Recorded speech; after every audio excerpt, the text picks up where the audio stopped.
Last week we spoke about the divinity of the Torah, and today we're going to share a different perspective on that. I'm very excited about this. And please God, next week we'll do something on Purim, I assume, because I want to do something in Purim, and it's upcoming, and it's a very powerful day, of course, and a very powerful time of the year. And I want to tap into that as we always do. Okay, so that's the plan today, and I'm very excited, and let us begin. Everyone could please mute themselves so we could enjoy this discussion together.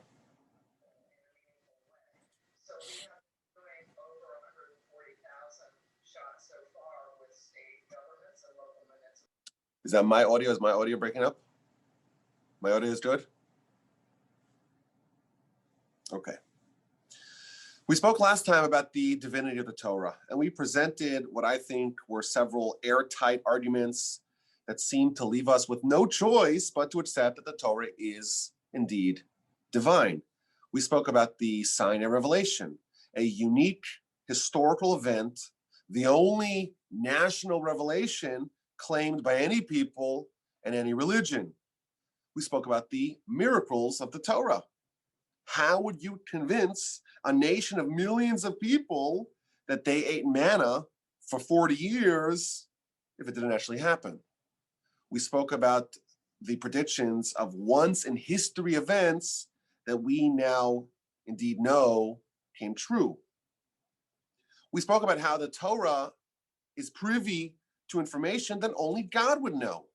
How would a human author know that there isn't an animal in Africa or in Madagascar that has so many kinds of unique species not found anywhere else in the world? How would a human author know that there's no animal there that has split hooves and chews its cud? It's only the 10 mentioned in Deuteronomy. Or for that matter, that there are only 4 animals that have one of the 2 signs of a kosher animal. The Talmud as well seems to know information that really only God would know. How does it know, for example, that only kosher animals lack upper incisor teeth and the flesh near their tailbone goes warp and weft? Somehow, the sages of the Talmud knew the exact length of a lunar month down to milliseconds. And we ended off our discussion last time with a question. Is this all persuasive? Would this convince the skeptic? And my answer was, I don't know. But I do hope that the skeptic's attention would be grabbed, their interests piqued. I would think, okay, so Mark, if is the audio fine for everyone else? Okay, so Mark, sign out and sign back in. That way, because everyone else is saying it's fine, so it might be on your end. I would think that if someone maybe questioned the divinity of the Torah, or if someone is even convinced that it is not divine, our previous presentation would make them wonder, why indeed does the Torah have so many indications of divine authorship? But is it persuasive? My sense is that those are not the best kind of proofs. I think those are external proofs. They're proofs that someone who is like an outsider looking in to the world of Torah would say. What I want to do today is to try to go inside the palace doors of Torah. I want to enter the chambered vaults of Torah and see if there are any imminent proofs of the divinity of Torah that we can find from within. I was thinking around this whole conversation, why do I believe that the Torah is divine? Why do I believe it comes from God? It's such a sensational claim. Why do I believe it? So, of course, the easy answer and the cynical answer, and maybe the accurate answer, is that, well, I grew up in a Torah-observant environment, in a Torah-observant family, and I was indoctrinated. Or, to use a very provocative term, I was brainwashed. I was trained as a kid to believe in it. And you know what? Brainwashing is quite effective. And in fact, we look at Jewish literature and Jewish way of life, and it's all about brainwashing our kids, by the way, just like every other culture and society. The Midrash tells us that the first words that we must teach our children is Torah Tziva Lanu Moshe. The first thing we train a child to believe in is the divinity of the Torah. And we tell them about Sinai and the revelation and all the miracles and all the plagues in Egypt and all the stories, and we dramatize it.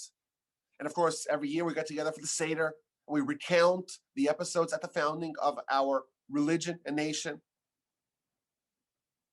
We, of course, are brainwashed. Everyone is.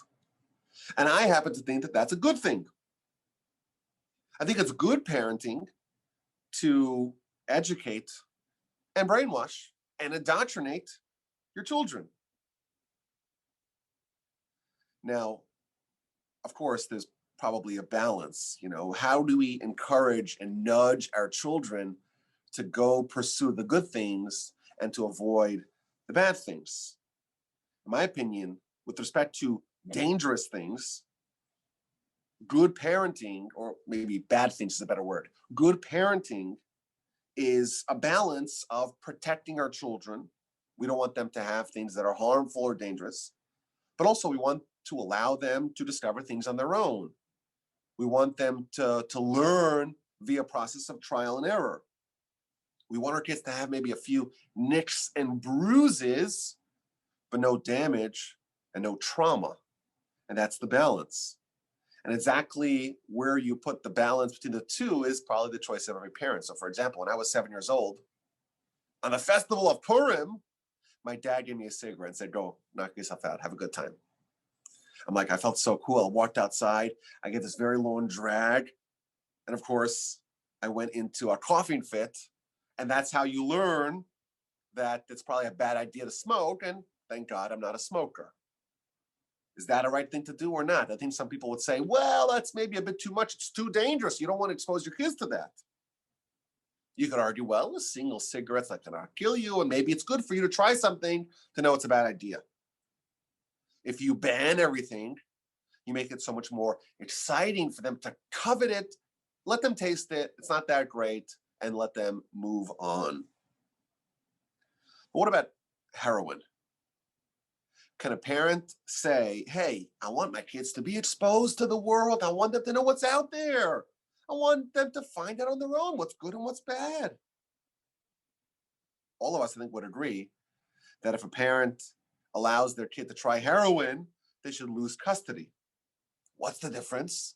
The difference is that there are some things that are very dangerous and harmful and destructive, and some things are adventures. And you know what? When you're a kid, when you're an adolescent, you try things, you stumble around, and hopefully that will be a positive experience, net, in the end. Now, you may disagree about the cigarette example, but the principle, I think, is sound, that we let kids experiment with things, try things, stumble, fall down. You ride a bike, you know what? You may get a little bloody. It's okay. That's part of growing up. But we don't let them experiment with things that are fatal or potentially fatal or highly addictive. We don't let them try out heroin. The Talmud tells us that heresy is heroin. It's addictive, and it's really hard to kick this habit. And consequently, I think it's a very good idea that we don't expose our kids to heretical ideas and then say, oh, you know what, let them figure it out on their own. Let them learn to rebut it. Instead, we teach our children about the existence of God, about the divinity of Torah, about the divine mitzvos, and we let them believe it, and we indoctrinate them, and we brainwash them. Now, many, maybe even most, they're happy with that. They're raised in a Torah environment. They never questioned it. They never encountered anything that would challenge that, and that's okay. And I don't think it's anti-intellectual. I don't think it's irrational. I don't think it's unreasonable because of what we're going to talk about today. Because people who are raised in a Torah environment, they learn about the divinity of Torah from within, not from without. And their proof to the Torah's divinity are immanent, not external, and that's what I want to share with you today. In last presentation, maybe we got your attention. Now we're going for your heart. Let us begin. So I want to start with the Mishnah that we mentioned briefly last time. The Mishnah in the book of Sanhedrin, page 90a, the first Mishnah of the final chapter of the book of Sanhedrin, tells us, Kol Yisrael yesh lahem chelik la'olam haba. All of Israel has a portion in the world to come, and it substantiates that with the verse. And of course, as we mentioned numerous times, the goal of life is to merit to the afterlife, to have a portion in eternity. All of Israel, you have it. Okay. Ve'elu she'ein lam chelik la'olam haba. And these are the people that lose their portion. And it gives us a list. If someone says that resurrection is not found in the Torah, it's not proven in the Torah. If someone says Torah is not divine, and apikores, which is a heretic, what that means, the Talmud explains.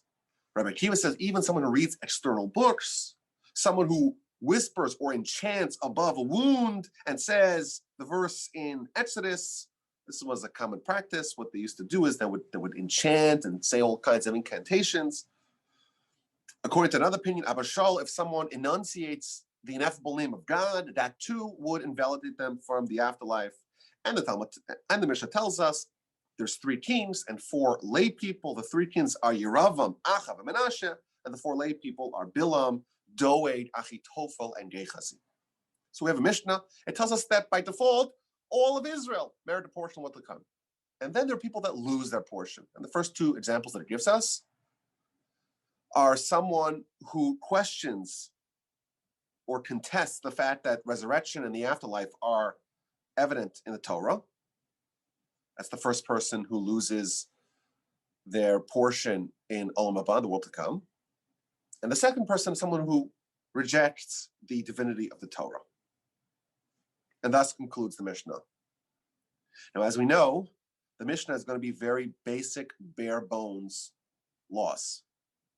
And then you open up the Talmud, and the Talmud is going to elaborate and expand on the brief lines of the Mishnah. So what does the Talmud say? So of course it starts in the order of the Mishnah. It starts with the person who loses their portion in the afterlife because they don't believe in the afterlife, meaning they don't believe that resurrection in the afterlife is substantiated in Scripture. And the Talmud goes on to bring around 15 different pieces of evidence that Scripture, that the Torah indeed indicates the existence of the resurrection and the afterlife. Even though it's not explicit in any verse in Scripture, it is implicit in many, many verses. And the Talmud spends 9 very long pages discussing the ins and outs of resurrection and the afterlife. In fact, if you look at the Mishnah, it tells us 6 words. Ha'omer ein tchias hamesim min haTorah. The first person who loses their portion in the afterlife is someone who says that tchias hamesim, the resurrection, which is another name for the beginning of the afterlife, is not min haTorah, is not from the Torah, is not found in Scripture. So just for kicks, I actually checked. We have 6 words of the Mishnah. We have 9 pages of the Talmud to explain, to elucidate those 6 words of the Mishnah. So how many words in the Talmud are used to explain the 6 words of the Mishnah, from Sanhedrin 90a to Sanhedrin 99a? So I counted. I actually used the computer to help me. And the answer is 11,778. So it's a rate of 1,900 plus, 1963 words in the Talmud for each word in the Mishnah. And as we know, of course, the words of the Talmud are all pregnant with meaning and insight and depth. The Talmud invests an incredible amount of time painstakingly explaining the ideas of the afterlife and resurrection. Of course, as it always does, it goes off on tangents. It segues from topic to related topic. It circles back to the original topic. And when we, please God, get to the 12th and 13th principle of the 13 principles of faith, we are going to be tapping into this wonderful, vast sea of Talmud from Sanhedrin 90a to Sanhedrin 99a. Finally, we get to 99a, and it's time to unpack the next part of the Mishnah, namely the second person who loses their portion in the afterlife, someone who questions or rejects or repudiates the divinity of the Torah.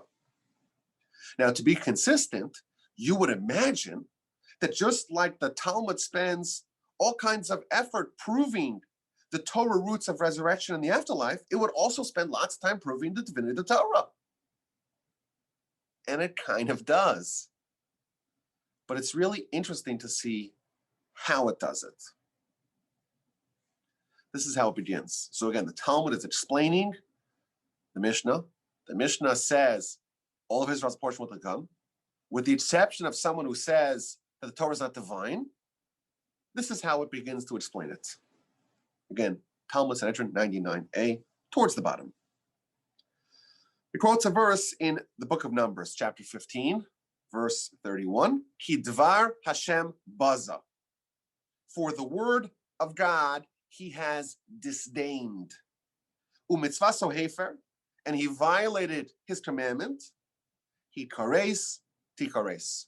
He will surely be cut off from the Jewish people. If you're cut off from the Jewish people, you're dissociated, you're disenfranchised, you're excommunicated from the Jewish people, you lose your portion in the afterlife.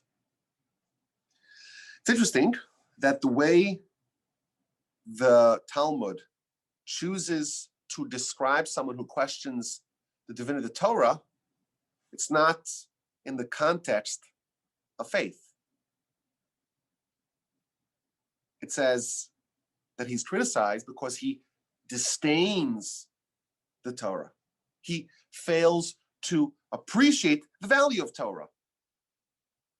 The criticism, if you examine it, is being leveled at someone who has familiarity with Torah, but he disdained it.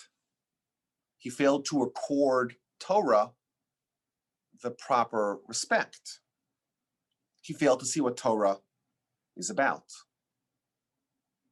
So it's interesting. The Mishnah seems to be talking about faith. You have to believe in the divinity of the Torah. Open up the Talmud. It's talking about Dvar Hashem Baza. This person has disgraced or disdained the Torah. It's about almost like respect or value for Torah. There's a very deep insight here. In the opinion of the Talmud, the only way that someone who has familiarity with Torah can emerge from Torah and claim it's not divine, it's only possible if such a person disdained the Torah and thereby failed to see the clear divinity of the Torah.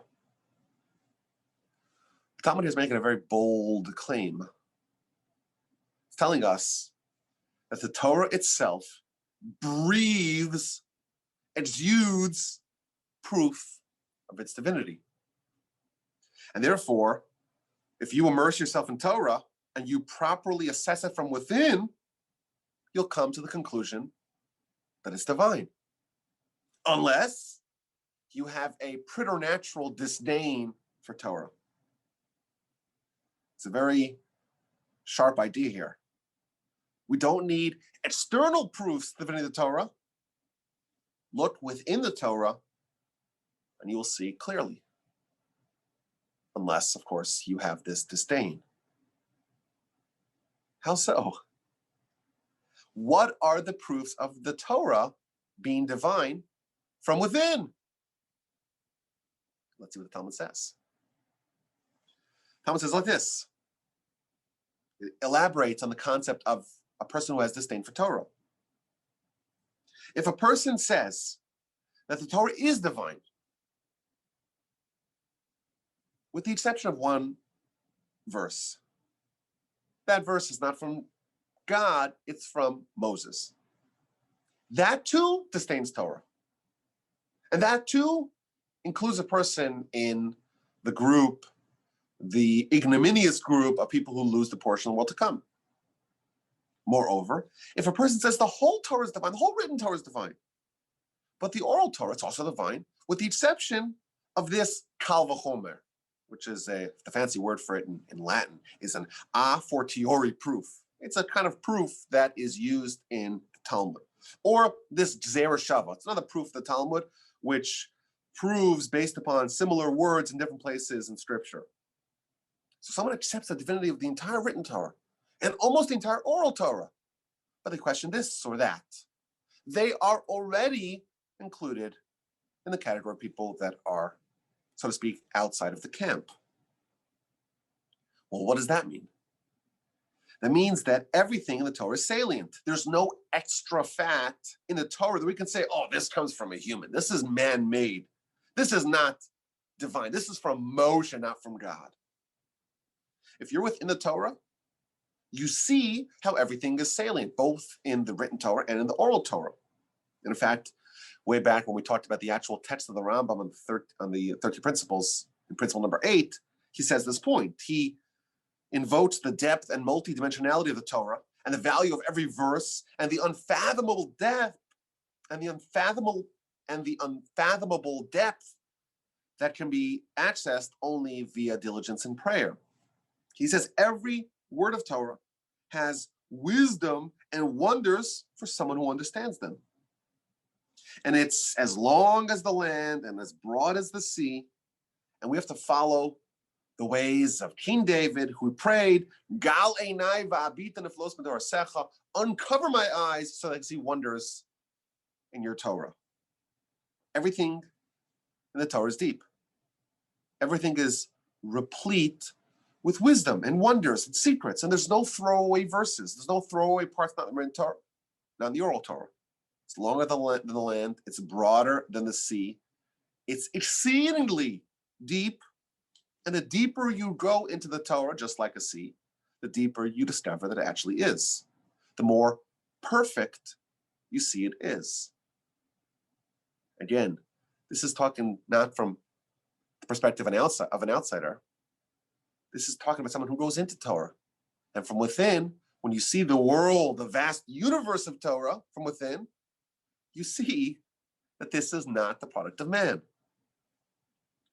going to give you an example how I see it. I want to read you 6 verses in Deuteronomy.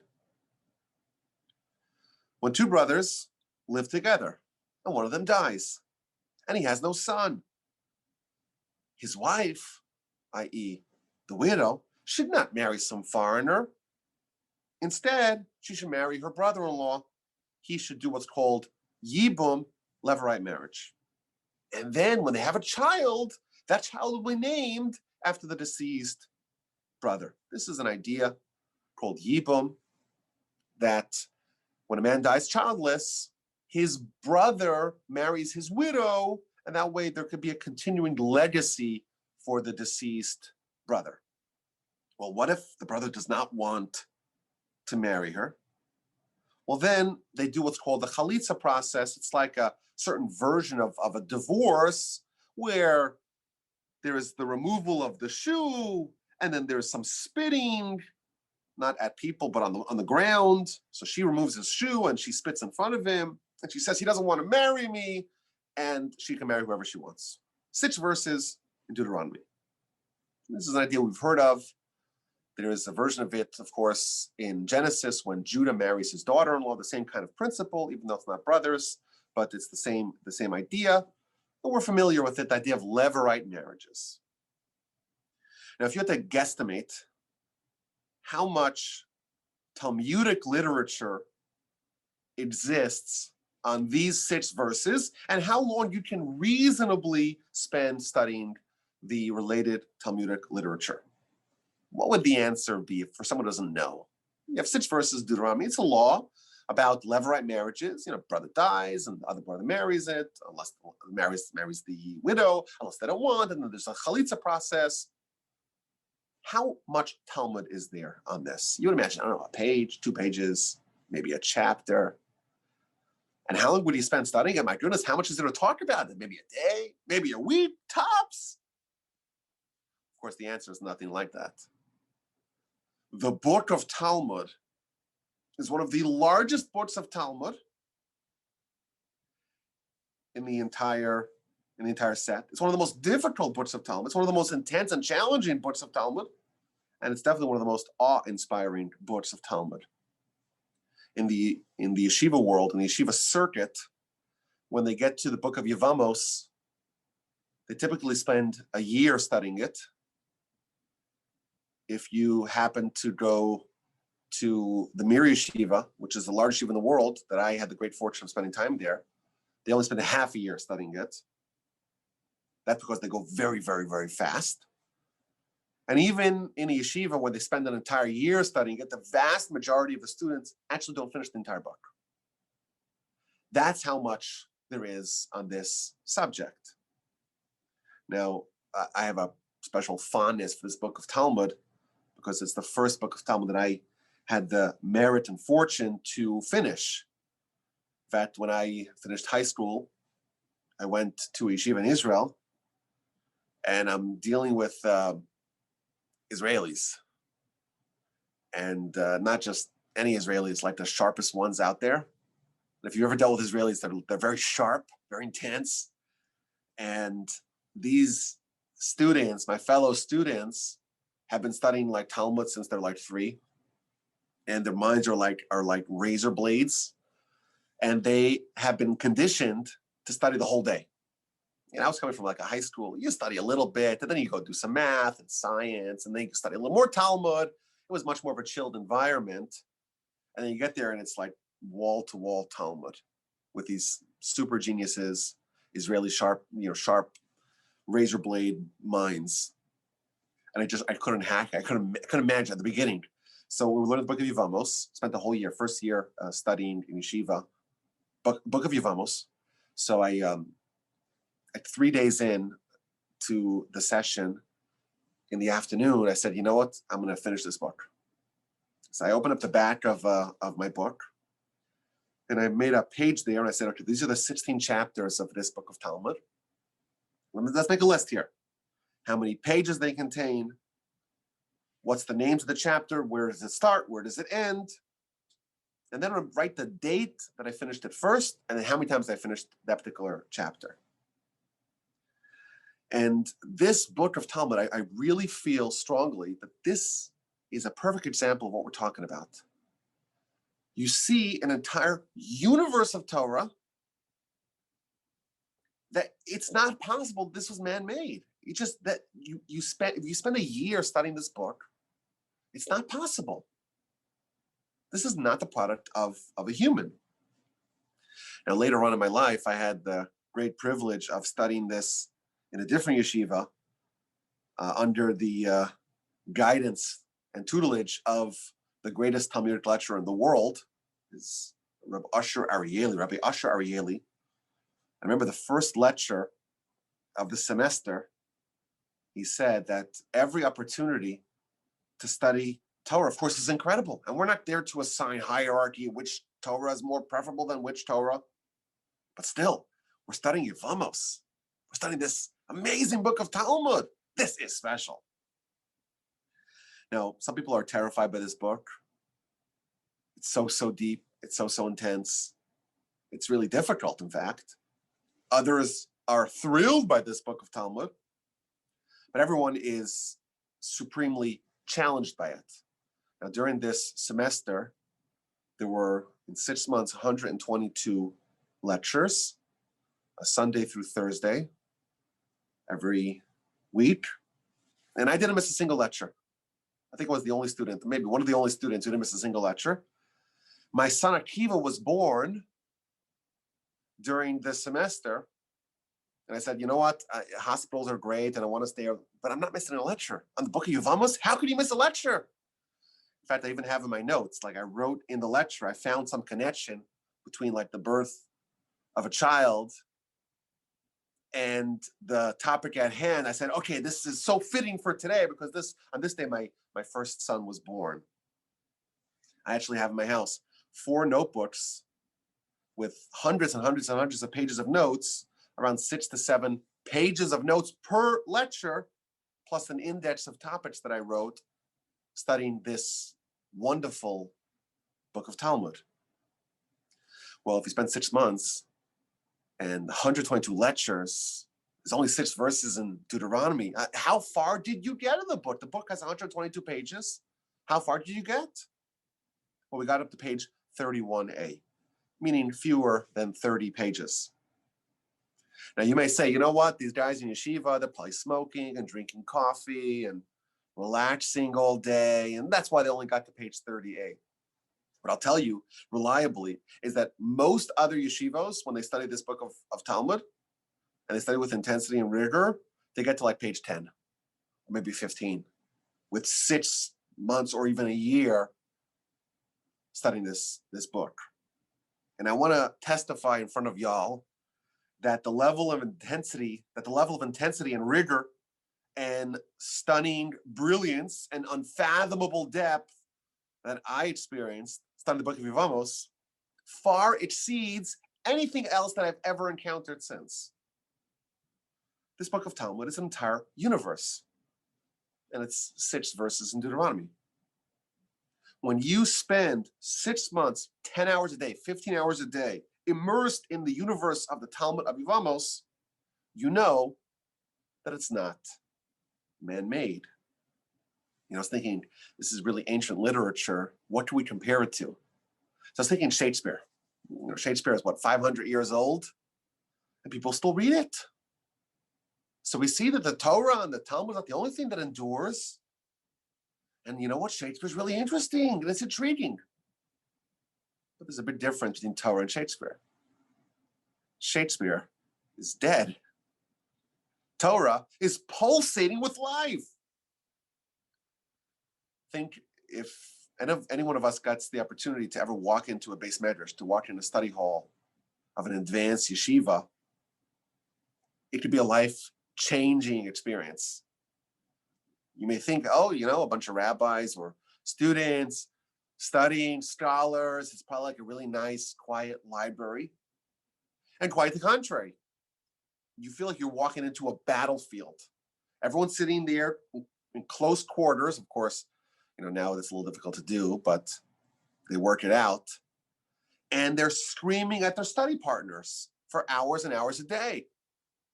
There's intensity and rigor not found anywhere else in the world. I remember reading this quote. I read it many, many, many years ago, but I pulled it up last night. This is the words of billionaire publisher Mortimer Zuckerman. And he went to visit the Lakewood Yeshiva, which is the second largest yeshiva in the world. And someone said, well, what's it like? I want to read you the quotes of what he said about visiting the Lakewood Yeshiva. It was at the behest of a rabbi I studied with that I went and visited the Lakewood Yeshiva. I'd never been to a yeshiva before in my life. And I sort of did this out of some degree of curiosity, but more out of a sense of moral support for what had been such a central part of this rabbi's life. And I have to tell you that when I got there, I was absolutely knocked out by it. I will tell you that it was the single most intellectually active, energetic, fascinating environment I have ever witnessed. There was a sort of buzz and just sheer concentration and joy in the learning process, and it was literally visible to somebody just like me. I said afterwards, it made Harvard Law School, which I happened to have attended, look like a kindergarten. It was absolutely extraordinary to see so many people from various walks of life in there for the sheer joy of learning about the religious tradition. And the sheer intensity and intellectual demands of this place made it such a unique place to visit. So for me, it was absolutely a stunning experience, and I wish everybody could have the chance not only to visit it, but to have a guide like I did. I remember sitting in yeshiva, not in the second largest yeshiva in the world, in the largest yeshiva in the world, and like the cacophony of the sounds in the study hall made it that I'm sitting next to my study partner. We're right next to each other. We're 10 inches away from each other. And in order for him to hear me above this raucous din, I have to literally scream. I remember like finishing the session, which we did every day, and like my throat would ache. Because it's like a full contact sport for your mind, for, of course, your body, and for your throat. Intensity. Shakespeare, of course, is really nice literature. But the Torah is bursting with life. And it makes you wonder, how could such ancient literature be so alive? I think when you have the privilege of seeing Torah from within, you know the answer. What do we think these students are doing? What's all the excitement about? They're trying to uncover the will of the Almighty. And what that looks like, I'm going to share it in terms that everyone knows. It's like the scientific method. Torah and science are similar from our perspective. Torah is the Almighty's will, the Almighty's mind, and science is the Almighty's handiwork. And therefore, they're both true because they both come from the source of all truth. But of course, we're humans and we're fallible. We don't understand the truth, but we try to figure it out. So we start off with maybe the content or the subject, the problem, and we develop an hypothesis. And we see if it checks out. We see if it makes sense. We compare it to the text, see if it flows logically with every step of the back and forth of the dialogue, see if it's compatible with all the commentators or with the specific verbiage of the commentators. We read Rashi with more of a fine-tooth comb than constitutional lawyers. And we try to figure out why the commentators disagree and what is the essence of their disagreement. Why does the Rambam go in opposition of all the other commentators? What is animating him? We really strive to understand the core, the essence of any given idea or concept and try to understand it with scientific precision. And after duking it out with your study partner for hours, you go to hear what the great sage has to say. You hear a lecture on the same matter. And it's a total meritocracy. The greatest sage in the entire world cannot walk into a lecture and say, accept it because I'm the authority. Cannot silence opposition. And in fact, quite the contrary. The greater the lecturer, the more everyone is gunning after them, try to disprove them, try to rebut them. And he says, okay, I'll defend myself. And you have a vigorous debate, and it's all trying to find the truth. And you know what? What happens if you're the one who is able to disprove the Rosh Yeshiva, disprove the head of the yeshiva? You're the hero. Everyone's giving you back, slapping your back. Why? We're all trying to get to truth. We're all trying to figure out the will of God. And when you experience that from the inside, you see how it's not a fabrication. This is not man-made. This is alive. This is the will of God. Let's go back to Yevamos a little bit. Anyone who has had the great privilege of studying Yevamos in an advanced Talmudic institution is familiar with the famous question called Rabbi Akiva Eiger's question. Now, of course, Rabbi Akiva Eiger is one of the great rabbis of the end of the 18th and early 19th century. And his logic is considered to be very, very, very deep. And with one word, 2 words, 3 words, it's just difficult questions and difficult subjects and very, very profound, very deep. And he asks a question on the book of Yevamos, and it's one that really has to accompany you as you uncover the secrets and the depths of this book. I was thinking, if I had to estimate how many man-hours a year are spent studying this one question, toiling over this one question, I thought maybe it's got to be the millions. But even if it's not the millions, it's certainly hundreds of thousands. Think about it. How many people are studying Talmud in yeshivos?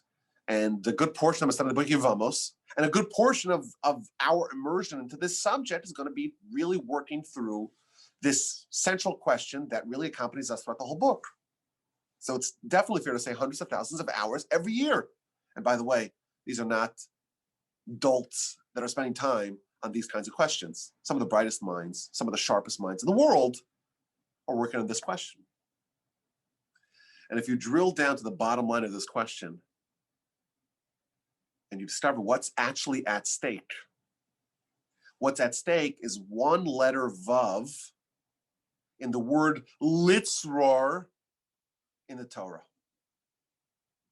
Torah says that you cannot marry your sister-in-law, litzror. And I don't want to get into the details because we could spend literally a month talking about this. But the word litzror asks Rabbi Akiva Eiger, it should have one fewer vav, letter vav, 6th letter of the Hebrew alphabet. It's extra.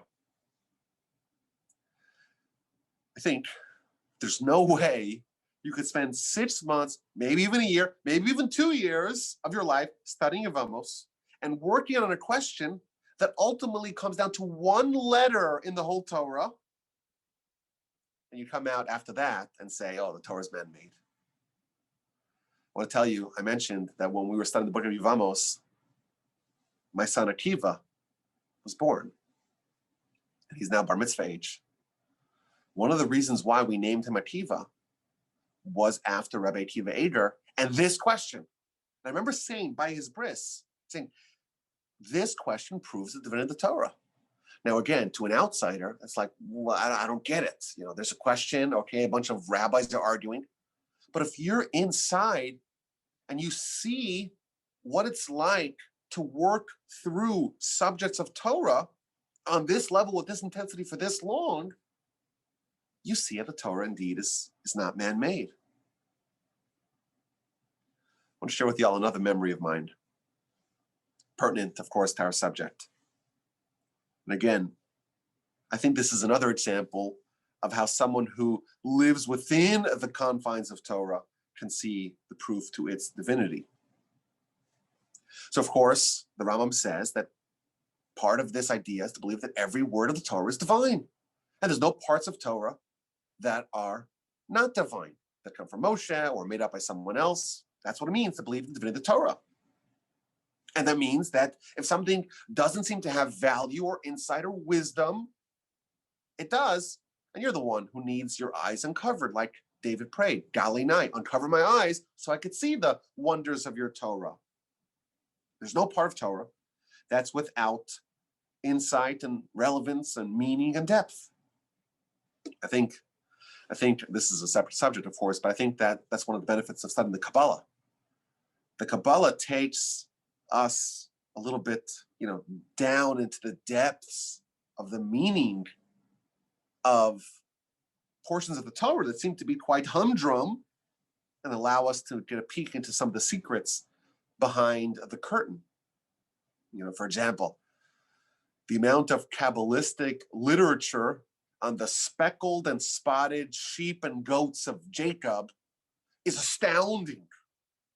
Or for that matter, Lot's escape to the city of Tzoar. These are like anecdotes in the Torah that don't seem to really contribute much to the main narrative, but there's so much meaning, there's so much depth, there's so many secrets hiding behind the simplicity of the story. Everything is meaningful, everything is valuable, everything is salient. I remember in yeshiva, again, this happened to have been that same year we studied Yevamos. I used to sit next to a gentleman from the United Kingdom. And the Mir is like a global yeshiva. So he was in the United Kingdom. We used to chat for a few minutes before the lecture started. This is, again, the largest lecture in the entire world. Largest Talmudic lecture. It might even be the largest any kind of lecture. We're talking about more than 1,000 people every single day. And he told me a story. I don't remember the details of the story. I don't remember who it was. It might have been his father or his uncle or his rabbi. Someone, some great sage, was talking to an individual. And they were saying, oh, you see this page of Talmud? It's kind of dry. It's not exciting. This page, it doesn't really have so much meat on the bone. And this rabbi said, what? There's a page of Talmud that doesn't meat on the bone? I'll show you some meat on the bone. And he spent time working on that page of Talmud, and he wrote 2 magisterial treatises on that page of Talmud. You think there's no meat? I'll show you some meat. And he published it in his book. On that page of Talmud that the other guy said is dry, let me show you some of the wisdom, some of the secrets, some of the insight that we can discover. And I think when you see the Torah from within, and you see how everything is valuable and salient and connected, and you're able to zoom out and try to see a little bit of a tapestry of Torah, this world, this universe of Torah, it's all connected, it's all beautiful, it's divine. There's nothing extra in it, and there's nothing missing in it. There's nothing vestigial in Torah. The word vestigial, of course, evokes Darwin. Darwin says, aha, I can prove to you we're not created by God, because if we were created by God, everything would be meaningful, everything would be useful. There'd be nothing extra. But we find all these useless parts of the body. Must mean that God was not the creator. Instead, it was some evolutionary process, and there's vestigial organs from leftovers from a previous time when you were an ape. It mattered, and now it doesn't, but you still have it. You're still holding on to it. Now, the problem with this argument for the evolutionists is that using this logic, if there are no vestigial organs, then by definition, there is going to be a creator. Because wouldn't you imagine if we used to be monkeys, that we would have some leftover stuff that only mattered to us when we were monkeys, when we were primates? I have some thoughts on this subject I want to share with y'all. So first of all, the Torah does not tell us how God created. It just tells us God created in 6 days, 31 verses in Genesis. Is it possible that God used an evolutionary process to create? Why not? Evolution as a process is not theologically problematic for us. In fact, quite the contrary. You look at the literature, and it seems that there are some indications that there was an evolutionary process for creation. In fact, the Rabbi, at the very beginning of the Torah, he describes creation of day one as being the creation of matter and energy, and he calls that term hiyuli, which is a Greek term. On day one, God created something out of nothing, ex nihilo. And then the rest of the days, God took what he created on day one and repurposed it and reshaped it and refashioned it, taking something that already existed and forming it and tweaking it and turning it something else. That sounds a lot like an evolutionary process. So vis-a-vis evolution as a replacement for God, as a process that obviates the need for God, of course, we reject that entirely. But to say that God used an evolutionary process, why not? There are indications like that. You look at the week of Genesis, it does go from more simple, shall we say, to more complex creations. Why can't God use an evolutionary process to create what he created?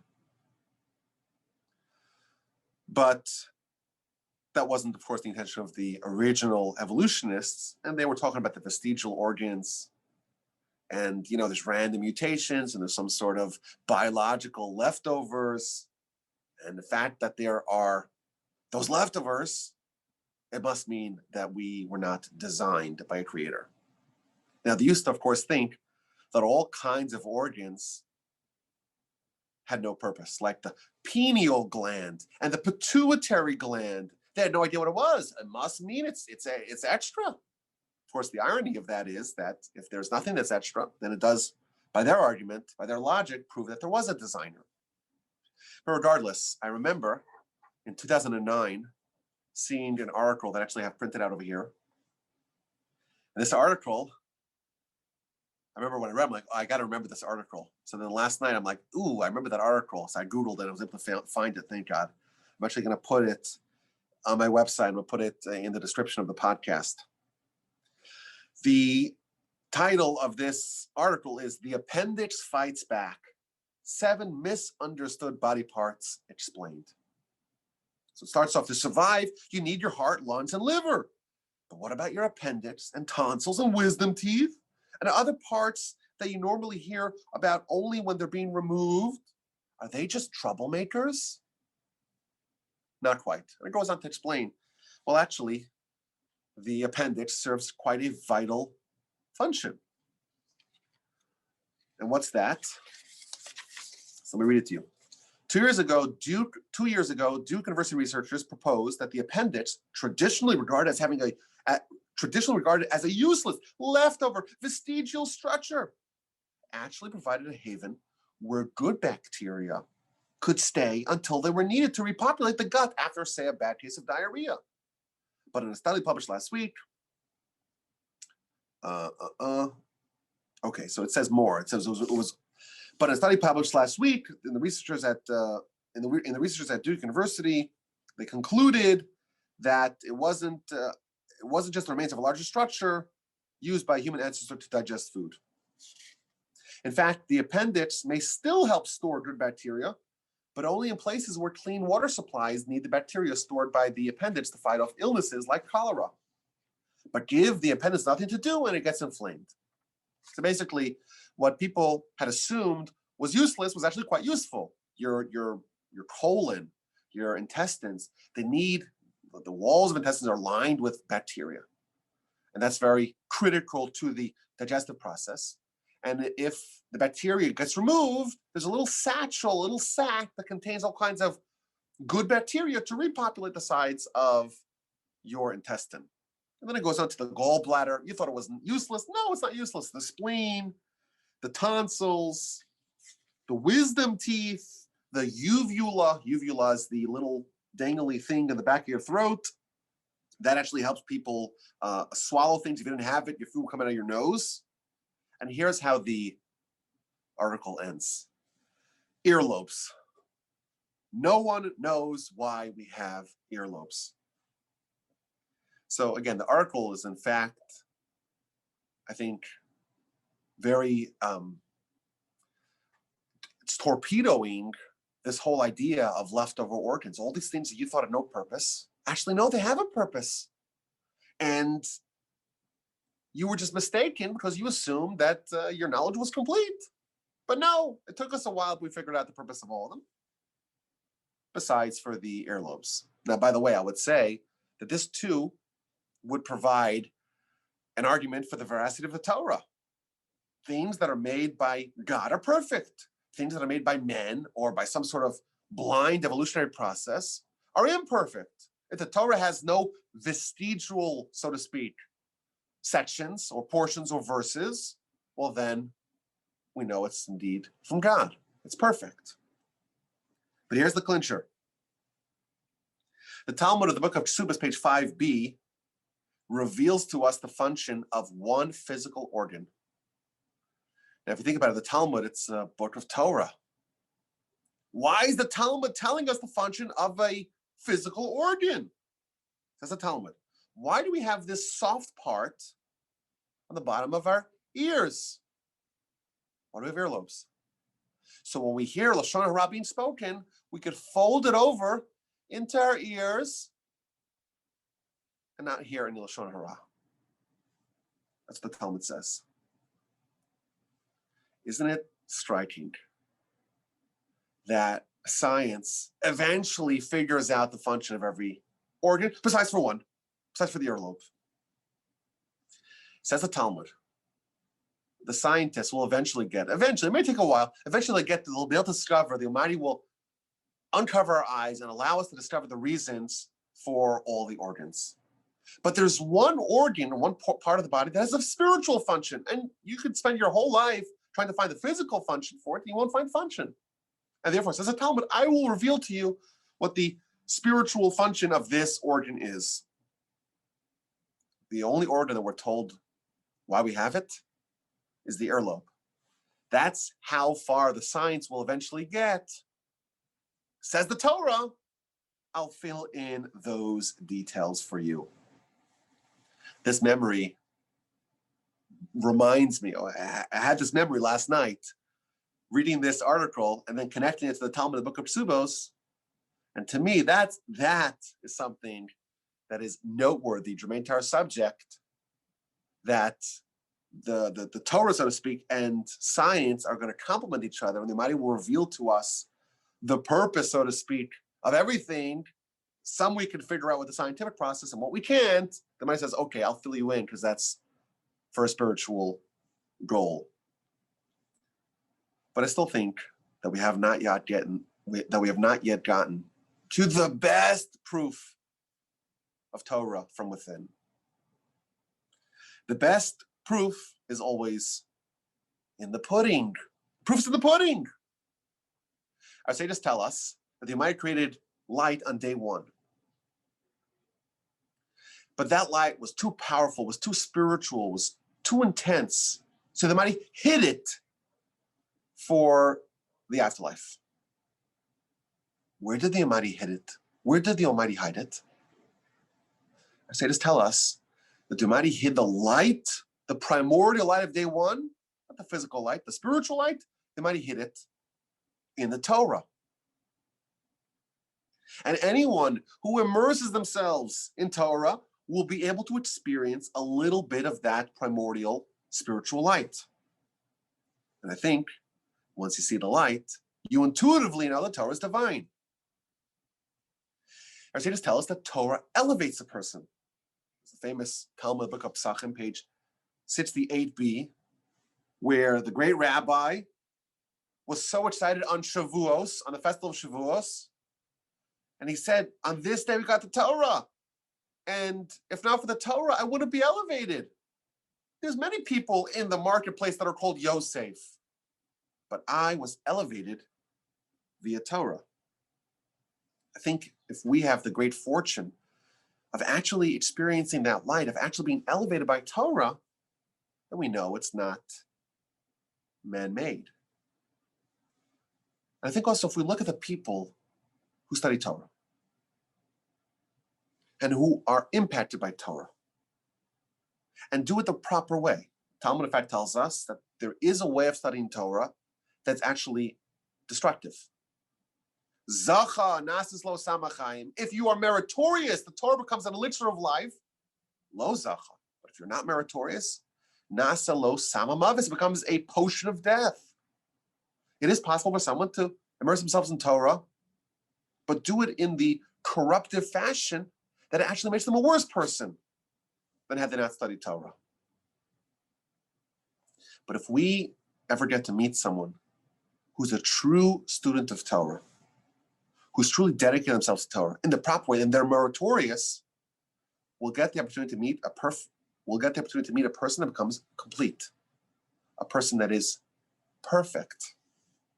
And something like that is a jarring experience because humans are flawed. Humans are problematic. They have all kinds of terrible things about them. Bad character, bad impulses, bad decisions, bad behavior, bad ideas. And you meet someone that's perfect, that's just good, that's just righteous, that's just pious, that's just sterling in every aspect of their behavior. And you ask yourself, who created such a person? How's it possible? And the answer is, they tapped into the elixir of life. They got access to that primordial light that's still present in the Torah today. And that's the best proof of the divinity of the Torah. Not some ideas from the outside, oh, they know this information. Of course, that's true as well. But this, I think, gets to you. When you see what Torah does to a person, you see how we have access to something that comes from a different world. The first Mishnah in chapter 6 of the book of Pirkei Avos tells us as follows. Rabbi Meir says, if you study Torah, if you engage in Torah, lishma, for its intended purpose, you're meritorious. Zocha l'dvarim harbe. You merit many things, which are unnamed, by the way. Sounds cool. Continues the Mishnah. V'lo od, and not only that, Ella shekolam kadayula, the whole world is worthy for him. And then it starts to list off the things that someone who studies Torah lishma, for its intended purpose. Besides for the many things that are unnamed, here are the things that are named. Nikrareya, he's beloved. He is adored. He loves God. He loves people. He gladdens God. He gladdens people. He is clothed with humility and fear of God. And he is primed to become righteous and pious and straight and trustworthy. And he is distant from sin. And he is in close proximity to righteousness. And everyone benefits from them with their good advice and counsel. And they have grandeur. And they have penetrating insight. And God reveals to them the secrets of Torah. And they become like a never-ceasing flowing spring and like a river that doesn't stop. And they're modest. And they have a calm disposition. and they forgive anyone that does anything bad to them. And they become greatened, and they become elevated above all creatures. If you get the merit to meet a Torah scholar up close, and you see how every single one of these descriptions becomes true with them. They are free, bereft of any bad character, and they have all the good character. And they just want to help, and just want to be productive, and just want to be good. And they're pious and righteous and humble and happy, and everyone around them is happy, and they gladden God, they gladden people. You see how Torah perfects a person. And you see the fact that we have access to this elixir of life. Talmud tells us that being an apprentice to a Torah scholar is more important than studying Torah. Gadol shimusha yoser milimuda. To be close to a great Torah scholar and watch how they behave is more important than studying Torah itself. Because when you see that, you see in a sensory fashion that Torah is divine. How often do we see someone with flawless character? Does it even exist outside of the Torah world? Was, I don't know, Gandhi or Mother Teresa or the Dalai Lama, were these people of flawless character? I don't know the answer to that. But I can testify that I personally know dozens and dozens of people without a single discernible flaw. These are not people that you write hymns on. These are not people who found religions. These are not people who they make movies about or who win Nobel Prizes. People that you'd pass on the street, maybe not even notice them. They don't have a coterie of people. They don't come with a posse. They're unassuming. They're humble. They're modest. But they are adorned with every conceivable possible trait that's a positive one. And they're totally free of anything bad. They're angels walking among us. Walking among us. Where does that come from? It comes from Torah. Torah is the Almighty's prescription for achieving perfection. And the proof is in the pudding. I can say, I mentioned earlier, my Rabbi, my teacher, Rabbi Asher Yeli, is someone like this. You could ask any of the thousands of students that have gone through his lecture over the course of the last almost 40 years. He began giving lectures at the greatest yeshiva in the world, Amir Yeshiva, when he was like 22 or 23. Even before he was like just a student, he was a teenager, and people used to wait in a line, 20, 30 people to talk to him. I spoke to people who knew him when he was 11 years old. They said, even when he was 11 years old, they said this kid is destined for greatness. You see someone like that, and you are able to witness a lecture from someone like that. If you had to make a police lineup and say, you don't know who this person is, but I made a police lineup. Okay, which one of these people, 5, 10 people, gives the greatest Talmud lecture in the world? Probably you would guess him last. Probably. Unassuming, humble, a little bit bent over, totally gentle, a face that almost has a glow to it, but no pomp, no shtick, no bravado, nothing. It's like the description of like mosaic humility. And when he walks into the lecture hall, it's just a sea of students, and everyone sitting in every place is occupied. And he walks in without looking up, total humility. And he gives a lecture, and you feel like you're transported back to Sinai. There's a joy and a tempo and an energy that's just incredible. And he presents the ideas with sharp, penetrating, rigorous brilliance. And it's total perfection. Starts a lecture, gives a lecture for an hour, doesn't stop speaking for an hour, never fumbles on a word, never has to think about what right word to say. You could tell from his cadence and tone where he's going, speaking rapid fire in Yiddish, actually, a beautiful Yiddish if you want to listen to that. I would say, even if you don't understand Yiddish, just put it on. Find a clip of it and put it on and just listen to it, because it'll change your life. Someone once asked him, how come you never misspeak? How come you never say a word that you have to correct and say, no, I meant this word? Like, how do you have this verbal perfection? So he said, I never in my life spoke Lashon Hara. I never once said a bad word about any other person. And that's why the Almighty gives me a golden tongue. Where does someone like that come from?